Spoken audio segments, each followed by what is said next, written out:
Kajamdit. So, andito po kami ngayon sa kwarto. Yan, andito po si Baby Princess. Bumisita po sila ngayon dito sa bahay. And, yan, mag-open po kami ng package from Tita Arceli. Yan. Thank you so much, Tita Arceli, sa Padanggit. Ay, wow. Yes. Kasi hindi mo sinabi para surprise kung ano lang. Ay! Bawiin ko.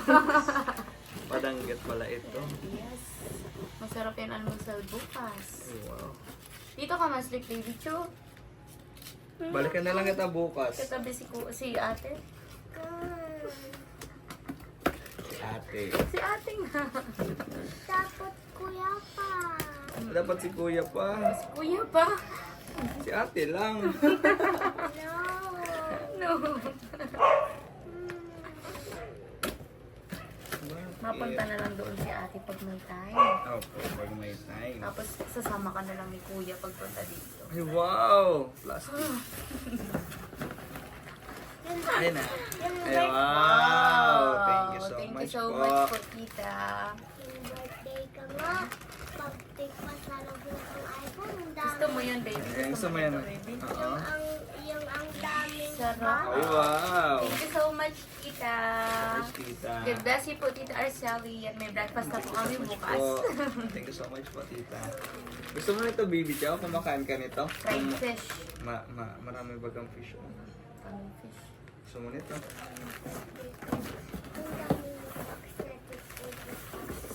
Wala na Pag-birthday yan. mo, babe. Opo. Ma-open ulit ay ng mga box na marami, no? Ang laman cake lang, ha? Hindi iPad, huwag kang mag-expect, ha? iPad pala ang gusto ng baby. Thank you so much, tita. Thank you, Tita Arceli. I God love bless you. po. Thank you po, mga ka-Jamdit Kametit. Yan, pasensya na po kayo, hindi po namin kinaya mag-live ngayon. Kasi, thank you so much po sa pagmamahalan sa suporta niyo sa amin na Jam. Yan. Thank you so much po. Thank you po, and God bless you po. We love you. Love you Bye-bye. guys. Bye-bye. Bye po. Bye-bye. Thank you. Thank you so much po. Bawal mo siya. Malabawal ka. Ay, Ang galing ito bawal. Malipot na ninyo. Bawal ka sa malipot. Tigtit May lang sabon mas. na. Tigtit lang mas kasi. Lang ha.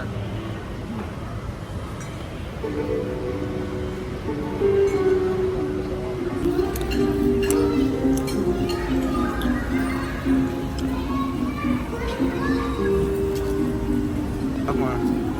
Kaya po ang bahal ka niya?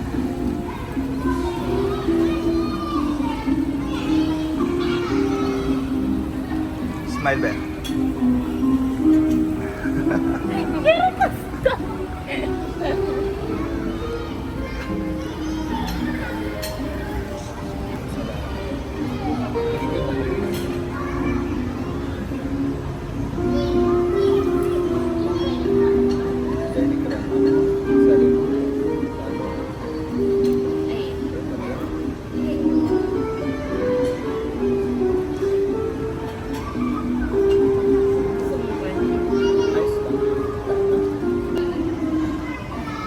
Hello po.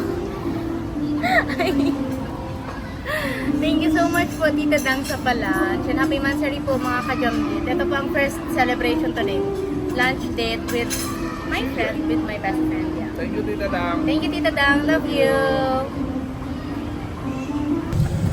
Shout out kay Kuya Itray. Kuya Jay. Oh? Kuya Jay. Kuya Jay. Kay Kuya Jay. E-trike driver po. E-trike 68 yan. Shout out po Kuya. Thank you po.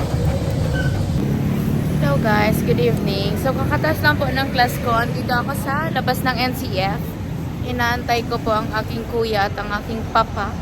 So si daddy po ay nandito sa Naga. Yay! So alam niyo naman guys, lagi niyong nakikita sa video ang aking mama at ang aking ate. Sila ang lagi kong kasama kasi yung papa ko ay laging nasa Albay.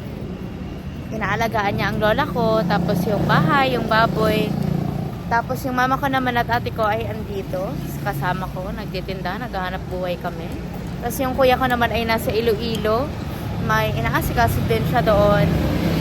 So, ngayon ko lang sila makakasama sa labas. So, nakain po kami sa labas ngayong gabi after class ko. Kasi, alam niyo yan guys, dapat talaga nagsuspend ng time with family. Like, kapag may mga opportunity, dapat laging i-grab. Kasi, diba, life is short. Kaya, yan. Waiting for the waiting amiditay. Dito pa ako sa labas. Yapsi. For the passenger princess, dalawa po ang sundo ko. Dalawang motor.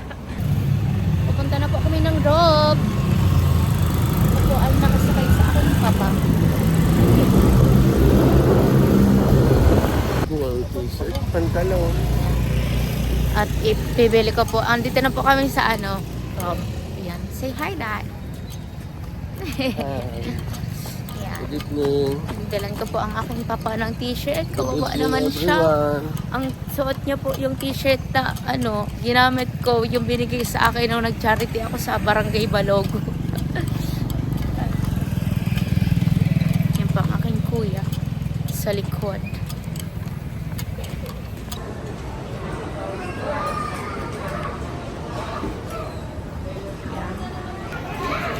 So may Kuya Jay na po kami guys. Dad, tignan mo ang tit ko. Wow. Ngayon mo na. Nag-improve na, Dad. Ayun, nabigo. Parang tayo nabigo.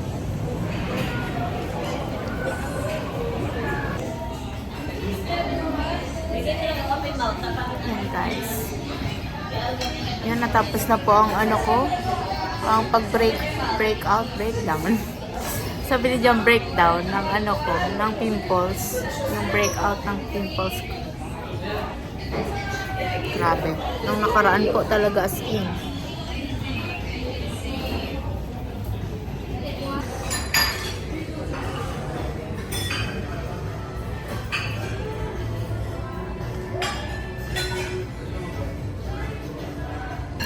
Ano? Busy po sa cellphone ang ano. Ang aking mga kasama. Busy po sila. Yan guys. Minsan lang naman po ito. Minsan ko lang po ilabas ang ano, family ko. Yan. Baka mabash na naman ako. Pero yan, di ba? Nag-work naman tayo para sa family natin. Para ma-provide yung gusto natin para sa family natin. So, why not treat them, di ba? Minsan lang naman. And yeah, we deserved it. My family deserved it. And I work hard for it. So, yan po. Kakain po kami dito sa labas. Yan. Hi. Happy tayo. Ayan tayo. Kain po. Kain mga kamedit ka dyan, dear. Bukas po kami naman ni Jabang magkikita. Pero, hindi document. Ayan.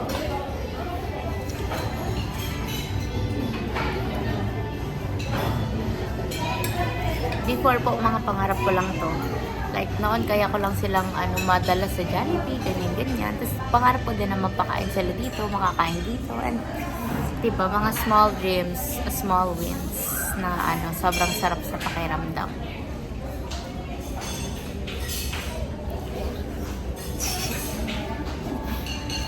Hindi madali ang buhay, pero para sa pamilya, lahat kakayanin. Naka-ID pa po ako. Oragon Sports. Abangan niyo po ang mga commercial ko. Mga commercial na niline up para sa akin ni Sir JM. Kuya, kain na. Kain. Kain na po kami, guys. Yan pong kapatid ko pala ang maganda isama sa Boodle Fight. O kaya Anli. One platter. Para sa kanya lang yung one platter, guys. Grabe ba? So, kuya, paano ka kumain ng bone marrow?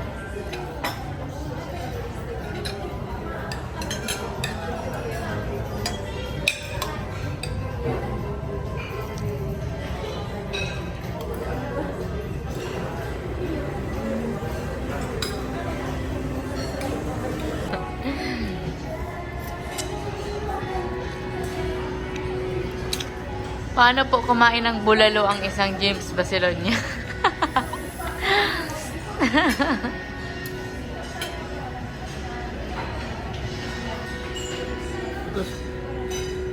Tagas?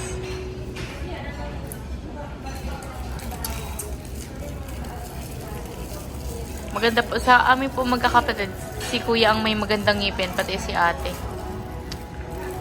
You say that, sa mong tulo, ang may magandang ngipon, si ate o si Buboy? Si Buboy, no? Buboy po ang tawag ko sa kuya ko, guys.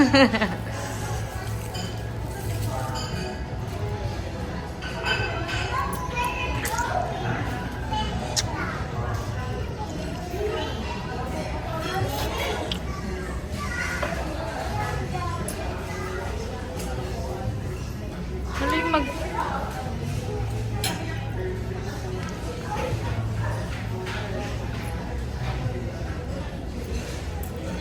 Grabe kuya, ang sarong muro mo. Daw ang muro ko.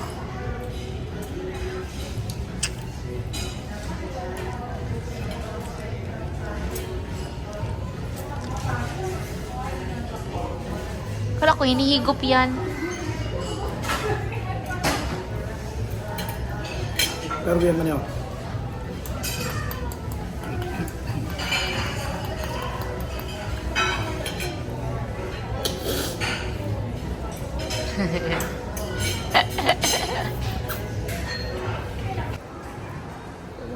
Dito po kami sa Ian Darcy. Pinapapili ka po ng pabango ang aking mga kapatid. Kasi nangangasim na.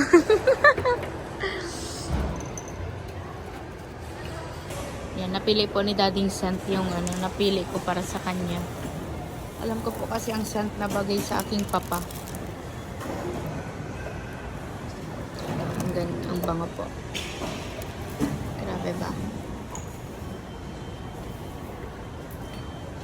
Itong nahamutan ka, kuya.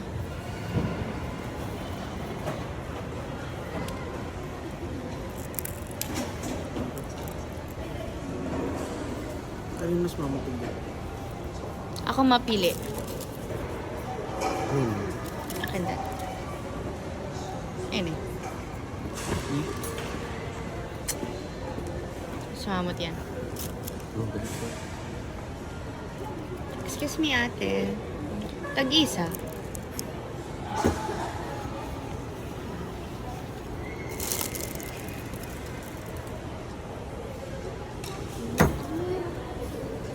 Favorite perfume ko po yan noon. Ian Darcy.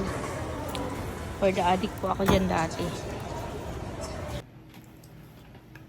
Yan, kinompile ko na po ang mga ang mga vlog. And kagabi po, yung dinner namin. Dinner ko kasama ang papa ko at ang aking kuya kasi bibihira ko lang po sila makasama. And yun po yung opportunity para mailabas ko sila, makapag-get together. So, I grabbed it. Kahit medyo masama ang pakiramdam ko at pagod. Pero yan. Tsaka habang kumakain po, parang na-realize ko, alam mo yun, yung mga memories parang bumalik sa akin.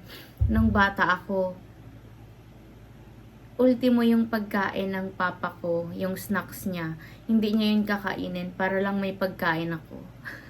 Opo, ganun po ako pinalaki ng papa ko. Siguro kaya kaya sinisikap ko talagang gawin yung best ko para sa family ko.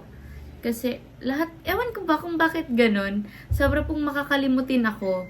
Like, sobra. As in, nangyari pa lang kanina. Minsan, nakakalimutan ko na. Pero yung mga memories, especially yung mga sacrifice sa akin ng parents ko, hindi ko nakakalimutan. And, yun yung parang naging inspirasyon ko to do better, to become better, and to give them a better life. Well, hindi ko pa naman po yun nabibigay. And I'm still working. Still on a process. Still doing my best for them. And yan, sobrang grateful lang ako na nagagawa ko na yon. Hindi po, baka mabash nyo naman ako na na feeling mayaman, ganito, ganyan. Hindi po siya feeling mayaman. Alam ko kasing deserve yun ng family ko. And yan, gagawin ko ang best ko para mabigay yun sa kanila. Especially po sa papa at mama ko. Kasi, alam niyo yun guys, hikaos po kami as in noong bata. Pero still, ginagawa po nila ang best nila. Isinak-sacrifice nila lahat. Kahit ultimo yung pagkain nila, hindi nila kakainin para lang sa amin. Kaya yan, sobrang deserve nila lahat ng bagay, lahat ng lahat ng the best na kaya kong ibigay, sobrang deserve nila. And yan, parang realization lang na ito yung reason kung bakit ako nag-work hard, kung bakit ko kinakaya at ginagawa ang lahat para sa family ko and para sa akin din. So, yan po, wala. Nakwento ko lang. Opo, grabe yung mga memories ko nung bata ako. Sobrang love po ako ng daddy ko. Sobrang love niya ako and ako po ang weakness ng daddy ko. Kaya hindi ko to inopen up. Pero habang nagdi-dinner po kami, naaalala ko yon. Ayoko lang siyang ikwento kasi baka maiyak si daddy doon sa restaurant. So, ayoko naman po yun mangyari. Kaya, parang sinolo ko na lang. Sabi ko, ilalast ko na lang sa part ng live. Ay, sa part ng vlog. So, yan po ang ginawa ko. Pero alam kong mapapanood to ng aking papa. Eh, naalala ko pa lahat. As in. Yung mga sacrifice po ng papa ko. Kasi nag-ibang bansa po noon ng mama ko. So, papa ko lang po ang nagpalaki sa amin. Kaya, daddy's girl po talaga ako. Kasi nung bata kami, si daddy talaga ang andyan para sa amin. Kasi si mama, ang sacrifice niya is mag-work sa ibang bansa para ma-provide yung mga kailangan namin, makapag-aral kami. Kasi sobrang baba naman po ng sahod dito sa Pilipinas. Kaya yun, si daddy ko po ang gigising ng 3 a.m., maglalaba, pagluluto kami ng almusal. Kasi mga bata pa po kami, gigisingin niya kami, nagsasampay na siya, mag-aahin na siya, maliligo na lang kami. Tapos, yan, kakain. Hatid sa school, bago siya magtrabaho. Tapos, before lunch, susunduin niya kami. Tapos, after lunch, ihatid na naman. After school, susunduin na naman. So, ganun po. Grabe po yung naging sakripisyo ng magulang ko para palakihin kami. Kaming magkakapatid. Kaya, gusto ko yun. Gusto ko makabawi. Hindi dahil sa, inuobliga ako ng magulang ko. Hindi po. Pero alam kong sobrang deserve nila yon. Kasi magulang ko sila at pinalaki nila ako. Kaya yan. Wala, sobrang drama. Pero thank you so much po mga ka-Jamdit and ka-Medit. Yan, pinagdugtong-dugtong ko na po. Pati yung pag-unbox namin ni Jam. Pati yung lunch celebration namin. Pero yung iba po ay wala pa sa akin yung ibang files. Pero pag nasa akin na, i-upload ko din po. Thank you so much po sa panunood, sa pagsuporta sa akin, sa amin ni Jam, sa pagmamahal sa amin, sa pagtitiwala. We love you po. And God bless you all po. Sa mga ka-Medit, ka-Jamdit, I love you. Ako po si Medit Basilonia, aka Lecha Flan Girl, na nagsasabing magpatuloy, maniwala at manalangin. Kasi lahat naman ng sakripisyo, lahat ng pagod, may mapupuntahan. Sa tamang panahon, hiraya, manawari. Thank you po. Bye po. Sana po nag-enjoy kayo. Makita kaming tatlo nila Jom at ni Baby Princess. Love you.